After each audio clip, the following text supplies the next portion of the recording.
Yes and no. So back in 2008, one of the main reasons why the housing market collapsed back then was because the banks were giving out what's called Nina loans and sometimes even ninja loans. What those were no income, no asset, no job verifications. Basically, you could go print up on a Word document that you make $1 million a year, walk into a bank and say, yeah, I make $1 million a year. And the bank would say, well, then I guess you can afford a $3 million home.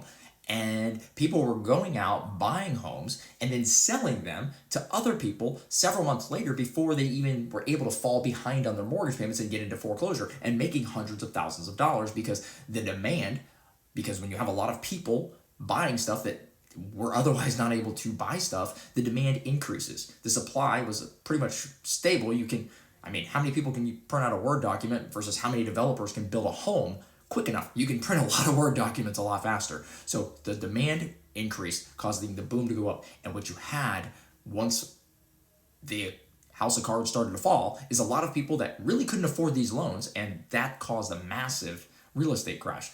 Obviously, if you watch The Big Short, you can see even more details of what the banks were doing behind the scenes and why they were willing to offer these types of loans. It was because they didn't give a shit, because they were tossing them over the fence to somebody else and making him somebody else's problem. Now, the housing market that we have right now is a lot built up on inflation, and a lot of these people that purchase these homes bought them cash. That makes this situation a little different. Property taxes and insurance, though, have gone up. Maintenance costs have gone up. A lot of prices of these things have increased.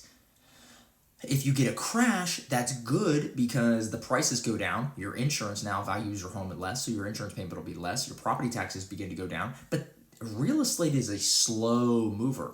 The bottom of the market, which I believe was 2012, if the market crashed in 2007, 2008-ish, for the stock market and the actual economy, the bottom of the real estate market didn't happen until almost 5 years later. So even if we had a massive crash today, I wouldn't expect to see the bottom of the real estate market for probably another 4 or 5 years from now. So you're talking like 2028, 2029.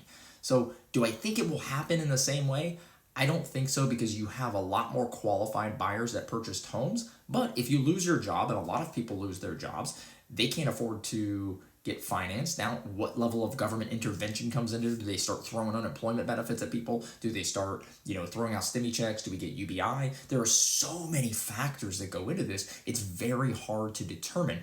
But I think that was why we had a big crash in 2008, because nobody saw it coming, that this was a bad thing, because banks were kind of hiding a lot of this information because they were making so much money betting on these things between, CDOs and everything that they were doing.